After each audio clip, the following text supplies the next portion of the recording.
ಅದ್ರಲ್ಲಿ 2 ಕತೆ ನಂಗೆ ತುಂಬಾ ಇಷ್ಟ ಆಗಿದೆ, ಬಟ್ ನಾನು ಆಕ್ಟ್ ಮಾಡಕ್ ಆಗಲ್ಲ. ಅದು ಏಜು ಪಾತ್ರಗಳು ಡಿಫ್ರೆಂಟ್ ಆಗಿದೆ. ಸೊ ಅದಕ್ಕೆ ನಾನು ಯಾರಾದ್ರೂ ಹೊಸ ಹುಡುಗರನ್ನ ನಾನು ಅದನ್ನ ಇಂಟ್ರೊಡ್ಯೂಸ್ ಮಾಡಿಸ್ಬೇಕಾದ್ರು ಐಡಿಯಾನು ಇಟ್ಕೊಂಡಿದ್ದೀನಿ.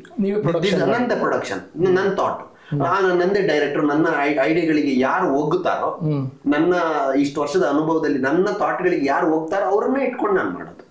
ಸೊ ಬಟ್ ಹೊಸ ಹುಡುಗರನ್ನ ಇಂಟ್ರೊಡ್ಯೂಸ್ ಮಾಡ್ಬೇಕು. ಅದ್ರಲ್ಲಿ ಇನ್ನೊಂದು ಕತೆ ನನ್ಗೆ ಸೂಟ್ ಆಗೋ ತರ ಇದೆ. 3ರಲ್ಲಿ 2 ಬೇರೆಯವ್ರಿಗೆ, 1 ನನಗೆ ಅಂತ ನಾನು ಹೊಡ್ಕೊಂಡು ಅದ್ರ ಮೇಲೆ ವರ್ಕ್ ಮಾಡ್ತಾ ಇದ್ದೀನಿ. ಆಲ್ರೆಡಿ ವರ್ಕು ಮಾಡಿದ್ದೀನಿ ಒಂದಿಷ್ಟು. Okay okay.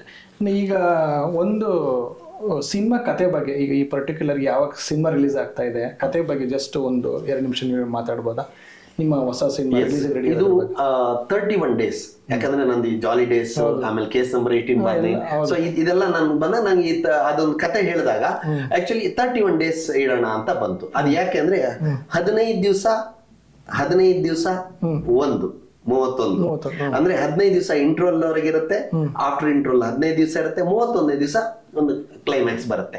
ಈ 31 ದಿವಸದಲ್ಲಿ ಜೀವನದ ಟೋಟಲ್ ವ್ಯಾಲ್ಯೂಸ್ ಗಳನ್ನ ಪ್ಲಸ್ ಮೈನಸ್ ಅನ್ನ ಕಾಮಿಡಿ, ಲವ್, ಸೆಂಟಿಮೆಂಟ್ ಅಲ್ಲಿ, ಆಮೇಲೆ ಹಾರರ್ ಟಚ್ ಕೊಟ್ಟು ಹೇಳಿದೀನಿ. ಹಾರರ್ ಟಚ್ ಕೊಟ್ಟು ಹೇಳಿದೀನಿ. ಅದು ನಿಮ್ಗೆ ಕಾಮಿಡಿ ಹಾರರ್ ಆಗಿರುತ್ತೆ. ಅಂದ್ರೆ ಎಲ್ಲವೂ ನಮ್ಮ ಮನಸ್ಸೇ, ಆ ಮನಸ್ಸಿನ ಭಾವನೆಗಳ ಮೇಲೆನೆ ನಮ್ಮ ಟೋಟಲ್ ಪ್ಲೇ ಆಗುವಂತಹದ್ದು.